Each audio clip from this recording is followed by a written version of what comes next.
یا اللہ یا رحمان یا رحیم یا نحمدہ و نصلی علی رسول الکریم، اما بعد فاعوذ باللہ من الشیطان الرجیم، بسم اللہ الرحمن الرحیم۔ آج ویڈیو میں ان حضرات کی عمل لے کر حاضر ہوئے ہیں جو ناف کے حوالے سے پریشان رہتے ہیں، بار بار ناف کا اتر جانا یا ناف کا گر جانا۔ آج کا عمل ان حضرات کے لیے ہے۔ یہ عمل آپ خود بھی کر سکتے ہیں، کہ کسی سے کروا بھی سکتے ہیں، اور اس عمل کی اجازت ہے، ہر ایک کو اجازت ہے اس عمل کی۔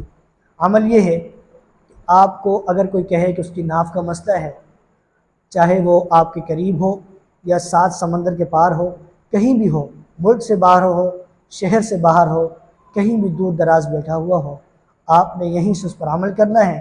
انشاءاللہ عز و جل اس عمل کی برکت سے ناف کے ٹلنے سے جان چھٹ جائے گی۔ عمل یہ ہے کہ 11 مرتبہ اول آخر درود شریف کے ساتھ 11 مرتبہ آپ نے اس دعا کا اہتمام کرنا ہے۔ اعوذ بعزت اللہ وقدرتی من شر ما تجد وحاذرہ، اعوذ بعزت اللہ وقدرتی من شر ما تجد وحاذرہ۔ 11 مرتبہ آپ نے دعا پڑھنی ہے، اور دعا پڑھنے کے بعد آپ نے اس مریض کو تصور میں لانا ہے، اور تصور میں لا کر اس پہ دم کر دینا ہے۔ دم کرنے کے بعد آپ اس مریض کو اطلاع دینی ہے۔ مریض نے اس کے بعد جب دم مکمل ہو جائے تو 3 گھونٹ پانی پینا ہے کھڑے ہو کر۔ انشاءاللہ عز و جل اس کی برکت سے جہاں کہیں بھی ہوگا، کوئی بھی شخص ہوگا، مرد ہو عورت ہو، کہیں بھی ہوگا، انشاءاللہ عز و جل اس کی ناف جگہ پہ آ جائے گی۔ ناف والی تکلیف سے انشاءاللہ نجات مل جائے گی۔